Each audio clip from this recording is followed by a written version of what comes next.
Shadow of the Erdtree is the third game in the Shadow of series. For this game, Monolith took a stark departure from their previous games by handing the game over to FromSoftware and having it be the DLC to Game of the Year winning Elden Ring instead of being a standalone release. One thing stays the same though, with the story still being inspired by J or G Bookman? Whatever his name was. The DLC has been critically acclaimed and overtook Blood and Wine for best rated DLC of all time, which is no small task. Going into it I was super excited. Elden Ring is one of my favourite games in recent memory and I couldn't wait to play more of it. Having played through the DLC now, however, I feel really mixed about the experience. See, the fundamental issue that I have with Shadow of the Erdtree is that unlike the DLC in previous From Software titles, it doesn't improve upon the experience of the base game. Or rather, I look back on Shadow of the Erdtree less fondly than I do the base game, and I think it's the first time From Software has done that. In my mind, Shadow of the Erdtree might be From Software's worst DLC. In the first Dark Souls, the Artorias DLC introduces one of the most iconic boss battles in the entire series with Knight Artorias himself. The lore implications of the legendary Knight of Gwyn being corrupted by the Abyss and how it recontextualizes the legends of Artorias you hear about in the base game are immense. Artorias was unsuccessful in vanquishing the Abyss, using his last actions as himself to protect his dog Sif, who we fought earlier in Dark Souls as a boss. It's us, the chosen undead, who go back in time and defeat the now corrupted Artorias before taking on and defeating Manus, father of the Abyss. With the chosen undead returning to their time afterwards, it's just assumed by everyone that the legendary Knight of Gwyn was the one who defeated Manus, dying in the process. It also makes Sif's fight that much more tragic, as the opening moments can be read as Sif meeting the chosen undead with recognition, remembering how they saved her and put her corrupted master to rest, but still having to fight them, as much as she doesn't want to.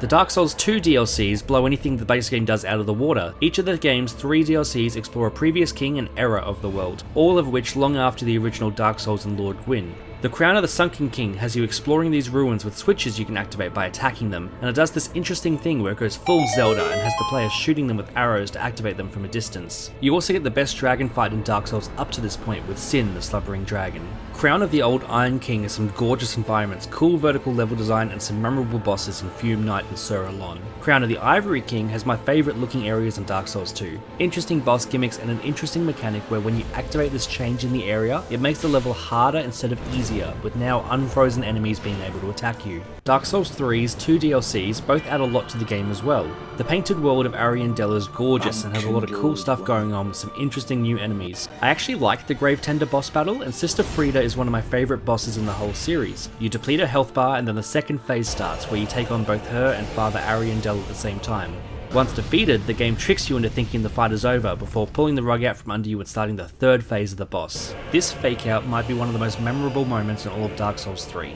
The Ring City might just be the best DLC of the lot. All the bosses are either interesting, fun, or both. Demon of Pain and Demon from Below are one of the best 2-on-1 fights in the series, with the Demon Prince straight after being a great way to cap it off. It's like Ornstein and Smo, but way better. Spirit of the Church is an incredibly unique and interesting idea, even if it's far from the best boss in the series. The idea of having another player invader as the boss to defeat is extremely novel in theory, and I'm glad they at least experimented with this. Dark Eater Midair is gargantuan and a new frontrunner for best dragon fight in the series, and Slave Knight Gale is the perfect send-off to the trilogy. In this battle he's reminiscent of Artorias, moving as if he is part man and part beast, before the second phase starts and he stands up with his new moveset being far harder than his first. He is another contender for best boss in the Dark Souls trilogy, another example of what the DLCs do so well. I won't comment on the old Hunters DLC from Bloodborne as I haven't played that yet, but many recognise it as one of, if not the best From Software DLC, so I'll take their word for it. All of this is to say that each of these DLCs as an experience are, at least for me, better than the base game. The base games for each of these is phenomenal as well, but each of these reach higher heights than their respective games do, even if they have shorter playtimes. I don't believe Shadow of the Erdtree follows that pattern. I feel as though the base game of Elden Ring is an overall better experience than playing through the DLC for reasons I'm going to explain in this video. The first thing that comes to mind is how Shadow of the Erdtree introduces the Shadow Tree fragments. Shadow Tree fragments, apparently not pronounced Skadoosh Tree fragments despite it sounding way more fun. Skadoosh! The problem with them is that they try to correct for varying levels players will be entering the DLC, ensuring a challenging but fun experience for all players. However, I'm not sure this was completely necessary. For one, to enter the DLC you must defeat Mohg, which himself is not a simple boss. You need to be pretty far through the game to even enter his area, so that alone prohibits players who are low level from entering. I understand that then from here, player level can still vary a fair bit, but it's already a problem Elden Ring faces going into the last few bosses, and I believe it really just introduced another spinning plate for From Software that just complicated their level balancing further and negatively impacts the actual experience. The poor level balancing in Elden Ring is something that many people have already brought up. Joseph Anderson discussed it in his Elden Ring review, and the problem still occurs here, albeit to a much lesser degree than in the base game. Because basically any of these bosses can be completed in any order, the difficulty of each fight varies drastically based on when you take them on. The problem is only so blatantly obvious because the game cannot really control for how many Shadow Tree fragments you have acquired up to fighting that boss, meaning that bosses can vary wildly between impossibly challenging and surprisingly easy depending on how much exploring you've done.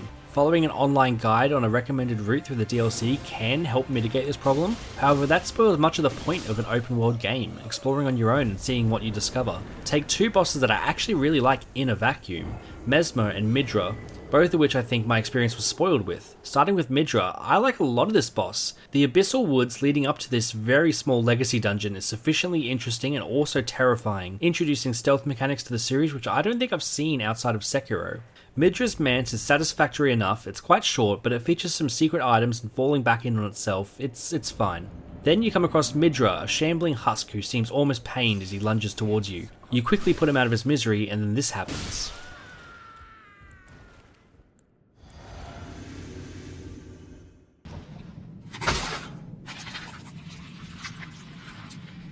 I ask you forgive me, dearest Nanaya.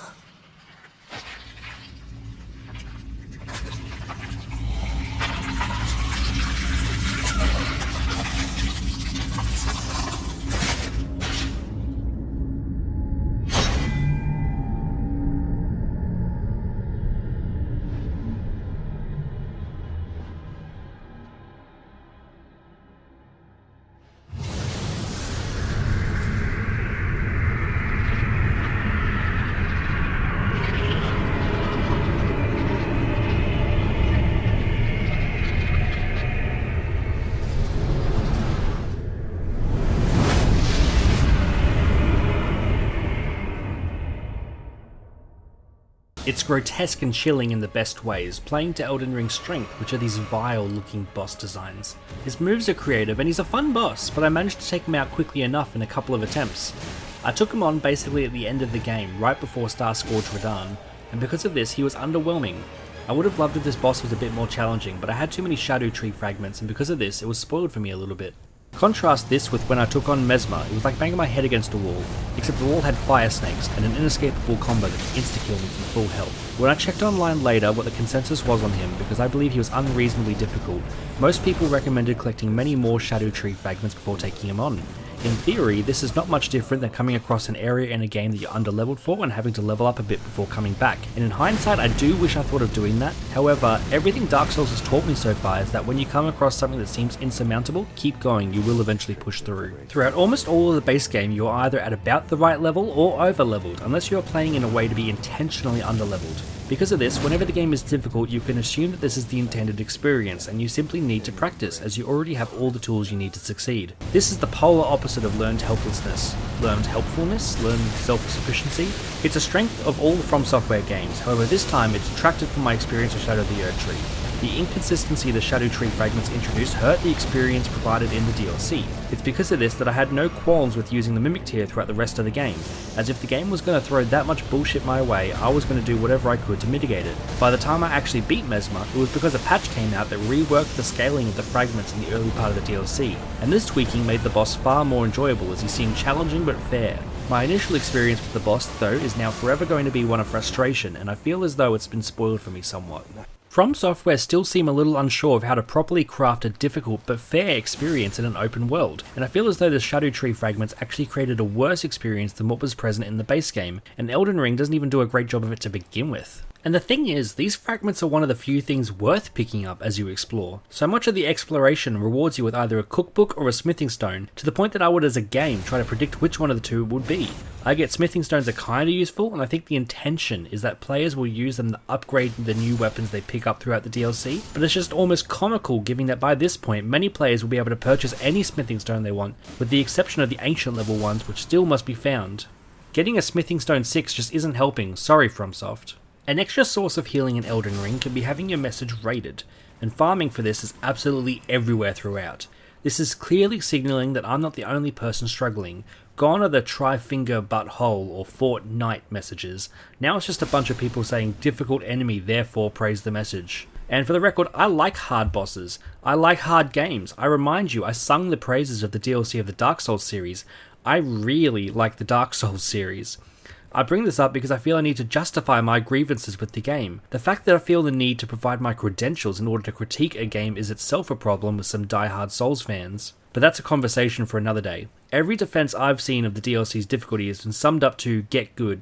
Guess what? You can be good at the game and still call out when it's being bullshit. The problem isn't that it's too hard, it's that the difficulty curve is poorly constructed. Normally, modular difficulty would be something to celebrate, as it allows you to tune the difficulty to how you would like. However, I don't think the way it's done here is effective. For one, a strength of the Soulsborne games is that it has a single intended experience without difficulty choices. You can decide the difficulty of the game using mechanics they present to you, such as casting spells safely from a distance instead of getting in close and risking getting a hit. Erdtree fragments present this external modified difficulty, and it's impossible to know before going into a boss how many fragments are needed to calibrate the difficulty to your level of play.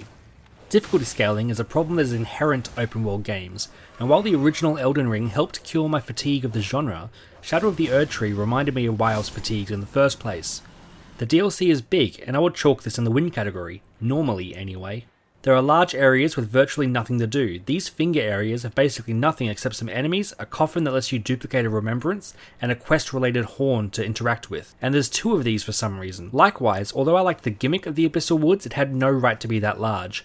A lot of the map doesn't make sense with why they'd make the environment like this. One of the best things with Elden Ring is how you can look at the map and usually figure out exactly how to get to a new area. This is basically gone in Shadow of the Erdtree. The map is dense with some surprising verticality, but this has the side effect of the map being useless a lot of the time. Finding out how to go from one area to the next can be impossible at times. 2 areas can be next to each other, but travelling between them requires finding the exact one spot that grants you access. It took me forever to be able to find and challenge Commander Gaius, who might be one of the most hated bosses of the DLC from what I've seen online. My hot take, he's not even that bad, compared to some of the other bosses anyway. To start with, I'm only talking remembrance bosses. Another really quick note though, all the bosses have a side of grace directly outside of them, but why? It's nice to be able to re-challenge the boss again immediately, but it seems almost entirely unnecessary when these games don't tend to do that in the past. I won't be counting mini-bosses, NPC battles, or the furnace golems.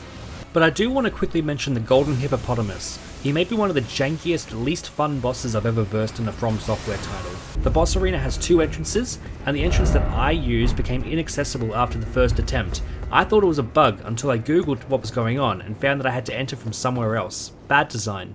Firstly, the fact that there's 10 of them I should mention, that's huge, far more than any of the DLCs I talked about before, so I do need to commend FromSoftware for that. My problem is that most of these bosses are really forgettable. I find that I need to keep referring to an online list to jog my memory of them, as really only about half of them really stand out.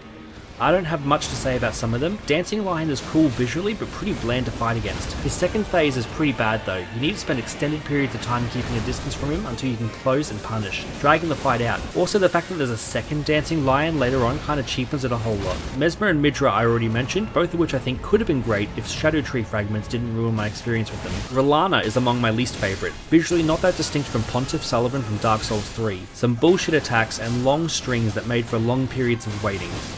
Putrescent Knight and Romina were uninteresting, not particularly difficult, and very forgettable fights. The Lord of Fingers is forgettable enough that I initially forgot about him in this script and I only came back just now and added him in. Commander Gaius at least did something interesting by clearly intending to be a horseback battle between the 2 of you, despite ultimately not being particularly fun. Lastly, Radahn might be one of my least favourite bosses I've ever fought. He feels hard just for the sake of it, with his second phase being particularly bullshit. He is so over-aggressive in a way that feels completely unfair a lot of the time. Once he's throwing these after images at you that are basically impossible to fully dodge, he's just being ridiculous. This is the only boss in the DLC I had to summon a player to help me defeat them, as he is so overwhelming that no matter what I did, even changing my playstyle completely and changing my gear wasn't enough to get anywhere near overcoming him. I understand that the bosses need to get harder over time. Veteran players who have played other games in the series will expect to continue to be challenged. He's an example of a boss that forces you to play the game in a very specific way though, and makes you feel like cheesing him is the only way to beat him. Conceptually, I really like the idea of fighting a powered up Radahn closer to him at his peak. But in practice I walk away from this boss feeling exhausted, not just because I spent hours being killed by him, but exhausted of this game. He left a bad taste in my mouth that I don't know if I'll be able to get rid of. He certainly made me not want to revisit the DLC ever again. I've spoken pretty negatively about the DLC, but don't get me wrong, it actually did a bunch of stuff I really like. The fact that there's so many bosses is really impressive. I praised the previous DLCs because they have crafted memorable experiences with a few well-tuned bosses, but the fact that Shadow the Erdtree has so many does need to be pointed out. It's likely a reason they aren't as polished or memorable as previous DLCs, but if you're into quantity over quality, then this will be a big plus for you. I mentioned with Gaius that I at least appreciate when they try something interesting. The furnace golems are actually really fun. I like the fact that at the start of the DLC they're completely overwhelming, but by the end they're entirely manageable. If you've kept track of the remembrance bosses I haven't mentioned, you'd figured out that I actually quite like the Shadow Tree avatar. I thought the fake out multiple phases was done pretty well. Not as well as Sister Frida, mind you, but still pretty fun. I like the idea that a plant can continue to sprout again and again until taken out properly. I used a fire katana, so it being weak to fire helped, and you need to position yourself to focus down the head and not bother with the body. Curse you, Bale! Igon's questline was fun, his dialogue is great, and the climb really felt like it was building towards something. When you do finally get to battle Bale, his battle is visually stunning. This might be the most visually impressive boss I have ever seen in a video game, and he's actually pretty fun to take on. I also appreciate the fact that he is optional, which is what makes him okay and Radahn not in my books. There's heaps of new weapons and weapon types. I used great katanas as they bridge the gap between katanas and great swords, both being weapons that I like using. There's also bear claws, perfume bottles, and even kung fu, all of which are interesting additions. The story of the DLC is pretty interesting. Needle Knight Later and O'Gang are devoted followers of Miquella, though once you burn the Shadow Tree and break Miquella's enchantment, they're set free. Later is still devoted and willing to cull any she deems unworthy. Their quests are all pretty decent. I really like Tiolier's quest and interacting with Saint Trina, who is visually really distinct. I can fix her, I swear. To try and finalise my thoughts here, look, I actually enjoyed my time with the DLC, generally, I think. It just did a lot of stuff that rubbed me the wrong way, and I feel like it was a really lost opportunity in a lot of areas. Overall, I liked it. It was good. It just wasn't great. Especially given how great Elden Ring was, that's kind of a letdown. So that's pretty much my thoughts. Thank you so much for watching. Hope you have a good one. Hopefully I've published this somewhat timely, and all discussion of Elden Ring hasn't stopped by that point, and have yourself a good one.